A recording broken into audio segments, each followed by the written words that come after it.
Right now, a man learns his sentence for his role in the fatal shooting of a 5-year-old Beloit boy. We'll have the details. Also in Beloit, an arrest warrant is issued after a shooting connected to a drug deal. Plus, a Madison Metro bus captures a road rage incident between a driver and a bicyclist. It leads to a safety reminder from police. From the Channel3000.com Alert Center, this is News 3 Now at 10. And thanks for joining us tonight. Charlotte is off. The family of Austin Ramos Jr. is closer to finding some closure. The 5-year-old Beloit boy was killed back in January of 2016. Our Rock County reporter Adam Duxter has the latest from court, where one of the men responsible was sentenced today. It's been more than 3 years since Austin Ramos Jr. was killed in Beloit. Today, the man responsible for supplying the murder weapon was given a maximum sentence. A father and a mother have lost one of God's greatest gifts, and a privilege to have in this world a child, their son. The family of Austin Ramos Jr. requesting not to be on camera, delivering powerful words at the Rock County Courthouse today, describing memories of their loved one who they say was a bright and happy boy. In January 2016, Austin Ramos Jr. was killed after a group of 4 men shot at a car his father was driving. Today, one of those men, Isaac Torres, getting his punishment. I hope one day you ask God for forgiveness for all the wrong choices you have made in your life. Assistant District Attorney Mason Braunschweig recalled the details of that night in court today. He had a .357 caliber bullet travel through a car door, then his right arm, then his rib cage, and out the other side. At approximately 10:03 p.m., he was pronounced dead. A pre-sentencing investigation revealed that Torres left Wisconsin after the shooting and went to Illinois before returning to inform police of the details of that night. It was later determined that while Torres was not the person that pulled the trigger that night, it was his gun that was used. Isaac Torres doesn't bring his .357 revolver that Sergio Ortiz is able to grab off the floorboard. Maybe we're not here. Maybe this doesn't happen. That's how much of an impact this defendant had on this crime, and he needs to understand that. Today, Torres was given the maximum sentence. He'll spend the next 15 years in prison and the following 10 in supervision. He's the third of the 4 men arrested to get his punishment. I blame all of them. They would never know the pain they brought to our family and friends. That's Adam Duxter reporting. There is one person left to be sentenced, Hugo Martinez. His sentencing scheduled for April 24th. Sergio Raygoza Ortiz was given 40 years in prison. Eric Salazar Mota given 14 years. New tonight, Beloit police have issued an arrest warrant for a man they believe shot and killed someone during a drug deal gone bad earlier this year. Officers are searching for 38-year-old Jacob Davenport. They believe he shot James Thompson in early February. Police do not have Davenport in custody. They believe he could be in Texas. An update to our breaking news from last night. Police have identified the man accused of killing his wife in Wisconsin Dells. According to a criminal complaint, the suspect, 31-year-old Fuad Pashayev, was already facing 11 domestic abuse charges from January, and police found his wife, 23-year-old Tetiana Hushva, dead in a home on Washington Avenue during a welfare check last night. An autopsy is still pending. Pashayev is currently being held in the Columbia County Jail awaiting formal charges in Hushva's death. The FBI has filed federal criminal charges against the Ohio man who claimed to be a missing boy from Illinois. The 23-year-old suspect, Brian Reaney, reportedly said he was Timothy Pitson, who disappeared 8 years ago at the age of 6, last seen in the Wisconsin Dells. Federal officials have charged him with lying to an FBI agent about his true identity after a DNA test proved who he really was. Mr. Reaney told agents that he learned this information from watching a 2020 episode about Timothy Pitson.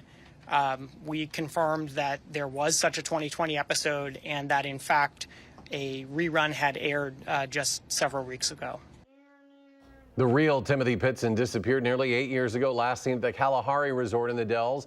when he was just 6 years old. His mother later found dead in a Rockford hotel of an apparent suicide. Federal investigators hope the fresh attention on the case will bring some new clues. One of the men featured in the Netflix series Making a Murderer is on the move to a less secure prison. State records show Brendan Dassey was moved this week from the maximum security Columbia Correctional Institution in Portage to the Oshkosh Correctional Institution, which is medium security. Dassey serving a life sentence for helping his uncle Stephen Avery sexually assault and kill Teresa Hallbach back in 2005. Dassey just 16 at the time. He has argued for years that investigators coerced him into a confession. Overdose deaths are continuing to be an issue in Rock County, where Beloit police say they responded to 170 calls already this year. Police say this is an increase of 60 calls over the course of 2 years. They say drugs like Narcan have saved the lives of dozens of people, but Police Captain Dan Mullen says that's not something they can always rely on. We sit there and talk about Narcan. That's not the solution. The solution is trying to get the people to treatment and get them off of the drugs in the first place. Police say they're focusing their efforts on drug prevention to try and fix the issue. We switch now to weather. It will warm up this weekend. It did so today as well, but the rain may be an issue. Meteorologist Dave Caulfield, our first alert forecast. Dave? Especially as we head into Sunday, Eric, I think a lot of us could be dealing with some showers and thunderstorms by the afternoon hours, so we'll need the umbrella to be with us for much of this weekend, because a few showers for some of us possible tomorrow as well. Not right now, though. We're looking at mostly to partly cloudy skies in Madison on the WISC-TV Skycam. Some patchy fog possible overnight. We're starting to see some showers move into southeastern Minnesota. Nothing substantial yet, but I think the shower chances will be best closer to Black River Falls and La Crosse as we get into tomorrow morning. Temperatures right now in the low 50s in Madison, mid 40s in Janesville and Monroe, at 52 in Mineral Point, so quite a bit warmer compared to this time yesterday, about 10 to 15 degrees warmer in some spots, including Madison. So we're starting off tomorrow morning with variably cloudy skies, temperatures in the mid 40s. Again, can't rule out a shower for spots like Madison, but I do think a lot of that rain will stay to the north, and then variably cloudy with temperatures in the mid 60s for highs tomorrow. We'll talk more about the shower and storm chances on Sunday, plus what to expect for a chilly stretch next week in your first alert forecast in just a few minutes. All right, Dave, thank you. You may have noticed more police cars on the Beltline. It is an operation reminding drivers that how important it is to move over and slow down. They're hoping to bring more attention to the move over law. That requires drivers to move over for stopped emergency vehicles or slow down if they can't do so. And violating that law can cost you with a $187 ticket and 3 demerit points on your license, not to mention criminal and civil liability if you do hurt or injure someone. Reedsburg police are looking for the suspects who crashed into this home. This happened about 2 a.m. Thursday. The homeowner was just getting up for work when he heard a loud crash. He said he thought it was a bomb, only to come and find this. Cars had ruined his newly remodeled $18,000 windows. New windows installed the very end of December. AHT windows are supposed to be the best that there are. He wondered if I'd notice a difference in my heat bill. I did. It just didn't last long. Now, a neighbor who saw the cars drive off is asking for everyone to be on the lookout for a newer sports car and a gray Pontiac that has damage on the front of the vehicle. 2 Chicago police officers were hospitalized after their SUV was hit by a vehicle that ran a red light early this morning. Police say the driver had a blood alcohol content more than twice the legal limit. The impact forced the police cruiser into another vehicle, as you saw. Both officers in the SUV were taken to the hospital, said to be in stable condition. The 23-year-old drunk driver was also taken to the hospital. A funeral today for the Illinois State Trooper who was killed by a wrong-way driver last weekend. A large crowd, including Governor J.B. Pritzker, attended. Trooper Gerald Ellis died in the line of duty early Saturday. The 36-year-old is the 3rd state trooper to die in a traffic crash so far this year in Illinois. The 11-year veteran killed after his squad car collided with that wrong-way driver who was also killed.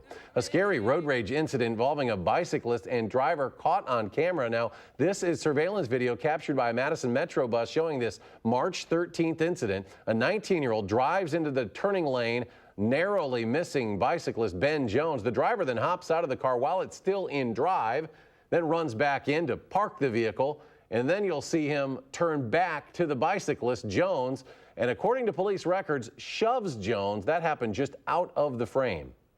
Don't have the protection of airbags and a steel safety cage from a car to protect us. We're really just out there in the elements. So when somebody be it swerves at you with their car or, heaven forbid, throws you on the ground, you really have nothing to protect yourself. Jones injured his shoulder when he fell off his bicycle. He says he wants to use this incident to remind everyone to be on the lookout for his fellow cyclist. The driver issued a misdemeanor battery citation. President Donald Trump met with immigration agents at a border town in California today, repeating his contention that there is a crisis along our southern border, and said again he could end up closing the border. CBS News' Mulder with the latest from the White House. So behind us is the wall. President Trump toured a 2-mile stretch of fence along the southern border in California Friday. The section is a long-planned replacement for an older barrier in Calexico. It looks great. It's better and much more effective than the previous wall. In a discussion earlier with border officials, the president was told agents cannot handle the recent flood of migrants coming through Mexico from El Salvador, Honduras, and Guatemala. His response? The system is full. And when it's full, there's nothing you can do. You have to say, I'm sorry, we can't take you. This week, President Trump appeared to back off his threat to immediately shut down the southern border to stem the flow of migrants. But he warned again Friday he could still close the border or slap trade tariffs on Mexico. We're going to shut it down if we have to. We're going to tariff the cars coming in that they make in Mexico if we have to. But Mexico's been doing a great job. The president praised Mexico for making progress over the past few days. Mexico's foreign secretary said, however, there has not been a very substantive change in the country's interception and detention of migrants. There is indeed an emergency on our southern border. It's been loud and clear. Democratic members of Congress also visited the border in El Paso, Texas. What I saw today was nothing more, nothing less than a humanitarian crisis that has been created by a policy this administration put into place. At the fence in Calexico, a plaque reads, "This is the first section of President Trump's border wall." Mulder, CBS News, the White House. 20 states, including California, are suing the president over his emergency declaration to divert Defense Department money and other earmarked funds to pay for his border wall. President Trump congratulating Brian Hagedorn on what the president calls a, quote, big surprise win in this week's Wisconsin Supreme Court election. The conservative judge has about 6,000 more votes than liberal-backed Judge Lisa Neubauer. Hagedorn declared victory, but Neubauer has not conceded and is raising money for a potential recount. Boeing temporarily cutting its 737 MAX production rate as the company works to return the plane to the air. The MAX came under scrutiny after it was involved in 2 fatal crashes in the last several months, killing 346 people. All of Boeing's 737 MAX aircraft have since been grounded. The latest decision comes the day after a preliminary report on the Ethiopian airline tragedy shows the pilots did perform all of the aircraft manufacturer's procedures, but were still unable to control the jet before it crashed.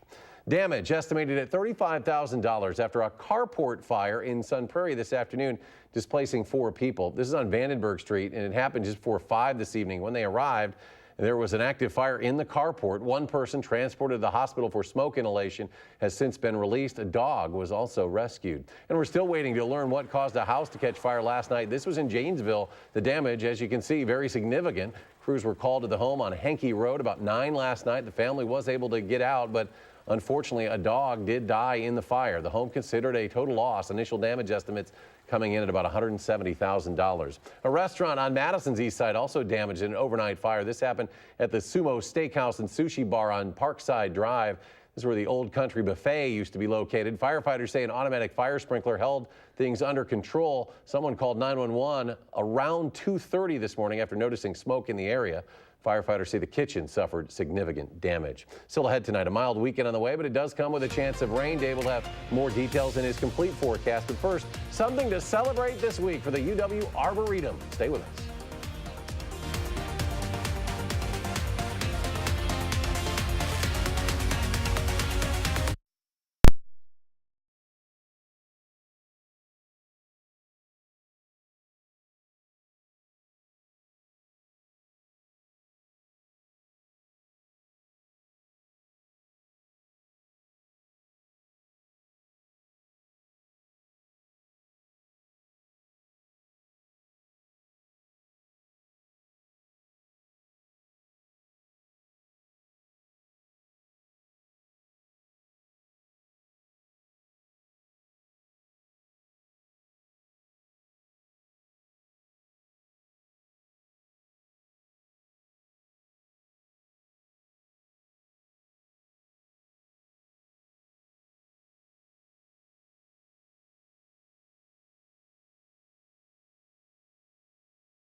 Welcome back. Spring has sprung at the UW Arboretum, but the 1,200-acre site has something else to celebrate. The Arboretum officially is now a National Historic Place. Its listing in the National Historic Places Register recognizes it as the birthplace of ecological restoration, which is returning a piece of land, of course, to its original condition. The Arboretum Committee unknowingly introduced the new ecological concept back in the 1930s under the leadership of Aldo Leopold. What I think is really exciting about that designation is that it recognizes our past, and it also really recognizes our future, because it says that what we're doing here made a difference through time, which is a continuum. And the Arboretum joins the list of more than 150 historical places in Madison, 2,400 of them here in the state of Wisconsin. A warning for parents tonight about the Fisher-Price Rock and Play infant swing. The Consumer Product Safety Commission says 10 infants have died when rolling over in the Rock and Play. All 10 infants were 3 months of age or older. The CPSC recommended consumers stop using all models of the Rock and Play when the child is 3 months old or as soon as the baby can roll over. A painting featuring 3 children blowing bubbles and playing together is back up at the governor's executive residence. Former Governor Scott Walker had it removed back in 2011. It was then hung in the Milwaukee Central Library, but today Governor Evers says he brought it back in. Former Governor Jim Doyle first displayed it in 2010. A lot of folks trying to get outside this weekend, maybe enjoy some of the warmer weather. Hopefully they can avoid a lot of the rain. I think on Saturday we'll be able to dodge most of those raindrops. Sunday may be a little bit of a different story. Some better shower and thunderstorm chances come our way, especially during the afternoon. But we saw the sunshine today, so that's something to celebrate. Some sun in Sauk City. Say that 5 times fast. Steve, thank you so much. More alliteration for that photo. We are noticing some shower activity start to make its way north of Interstate 90 into South Dakota and portions of western Minnesota. So that rain's still quite a ways away, although some of us closer to La Crosse into central Wisconsin will have good shower chances tomorrow. A couple of showers could sag a little bit farther to the south and affect spots like Madison early tomorrow morning. Really don't think it's going to have a big impact on our weather. 51 right now in Madison, 45 in Milwaukee, 50 in Rockford, and temperatures in the upper 40s right now in Platteville on our Queen Bee Radio Skycam. Don't be surprised if we see a little bit of patchy fog overnight. Again, impacts relatively minor from that. Here's what it looks like in Madison on the Edgewater Skycam. Today's high just shy, an eyelash shy of 60 degrees. 53 is normal for this time of year, so running above normal, and we're going to continue that streak into Saturday, Sunday, and Monday when temperatures stay in the mid-60s in Madison, so about 10 to, in some spots, close to 15 degrees above normal for this time of year. Now on Saturday and Sunday, in some capacity, those warmer spring-like temperatures do come with some spring-like unsettled weather with some showers and thunderstorms possible. Dry on Monday, and then we notice the cooling trend. The other side of the coin visits us by the time we get to Wednesday and Thursday. Highs will struggle to get into the 40s by Thursday, and some showers and some rain and snow showers are possible into next week for the middle of next week. Tonight, though, nothing like that. Mostly cloudy and milder with temperatures in the mid-40s. We're in the low to mid-60s for tomorrow under variably cloudy skies. Again, chance of showers mainly north of Madison, but as we can see on Future Track, possibly looking at a couple of those showers reaching a little bit farther south, although in this latest run of Future Track, nothing near that. I really do think a lot of that shower activity tomorrow at least stays to the north. Now, that becomes a totally different story on Sunday. We could see rounds of showers and even some isolated thunderstorms come through during the afternoon and evening hours of Sunday. Some downpours are possible. Then we kind of flip the script. We flip the seasonal script possibly into Wednesday and Thursday with some snow showers possible. And again, it's not out of the ordinary to get snow in April. So first of all, let's not freak out. Also, we typically talk about 2.5 inches of snow on a normal average April. Now, hopefully it won't be like last April where we saw over a foot of snow, the second snowiest April on record, but still a lot of time for that forecast to change, a lot of uncertainty still with that. So I know a lot of people have been talking about this on social media, at the water cooler. we'll all just take a deep breath, and then we will continue to update you on that forecast as we get into next week. Hopefully we don't have a repeat performance of last year. But what happened last year? I don't know. I don't remember. I think you got let off in handcuffs. Yeah, exactly. Yeah, we don't want that again. Dave, thank you. All eyes on Miller Park this weekend. The Brewers and Cubs have an early season showdown. The story and a lot of homers coming up in sports.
The Brewers and Cubs will face each other 19 times this season. The first meeting is tonight at Miller Park. Ryan Braun was involved in a whole lot of stuff tonight, starting in the first inning.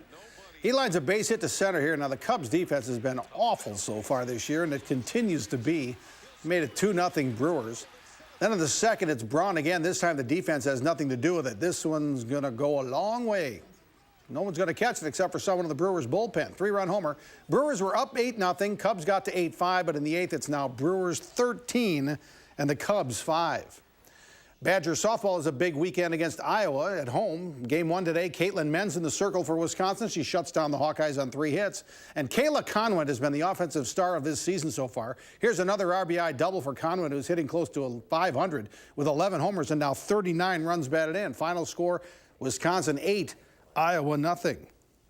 The NCAA men's basketball Final Four begins tomorrow in Minneapolis. U.S. Bank Stadium doesn't look much like the home of the Minnesota Vikings. It's been transformed into a basketball arena. The games are on News 3 Now tomorrow. It's Auburn and Virginia just after 5, then Michigan State and Texas Tech just before 8. Virginia head coach Tony Bennett trying to focus on the right things this week.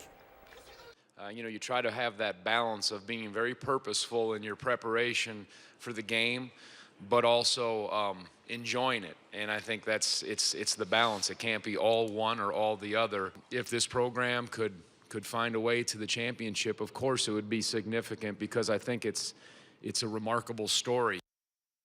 At Mall of America, they're having the Collegiate 3-on-3 Championship. 4 players from 32 conferences playing for the Big Ten. Ethan Happ, we've seen these post moves before, haven't we? The Big Ten team beats the Ivy League team 21-11. The winners of the tournament split $100,000 between the 4 players. That makes Ethan Happ not sound like Ethan Happ. Not a lot of pressure. From the outside, we just put pressure on ourselves, because obviously we want to come away and represent the Big Ten the right way. But the biggest thing, I think, speaking for all 4 of us, is that money right there. That's what we're after. Jeez, he wants the cash. The women's Final Four begins in Tampa. Top overall seed Baylor holds off Oregon. Notre Dame stops Connecticut, so the championship game Sunday night has the #1 seeds, Baylor against Notre Dame. Another former Packer is joining a bunch of former Packers with the Cleveland Browns. Safety Morgan Burnett played in Pittsburgh last year but agrees to terms with the Browns. Burnett played for the Packers for 8 seasons. He started 102 games in Green Bay. And for a guy who doesn't really have a job, Mike McCarthy's been in the news quite a bit the last couple of days. On Wednesday, McCarthy said his firing from the Packers couldn't have been handled any worse. Yesterday, an article quoted a source that said McCarthy missed an offensive team meeting because he was getting a massage in his office. Today, McCarthy responds. He says to say that he skipped a team meeting for a massage is utterly absurd. McCarthy added he did have a massage today, but still picked up his kids from school like he was supposed to. Former Packer James Jones says of all the things that have been reported, I don't remember any of this stuff going on. And we'll be right back.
Look at the forecast for tomorrow. Starting off in the mid-40s, highs should make it into the mid-60s tomorrow under variably cloudy skies.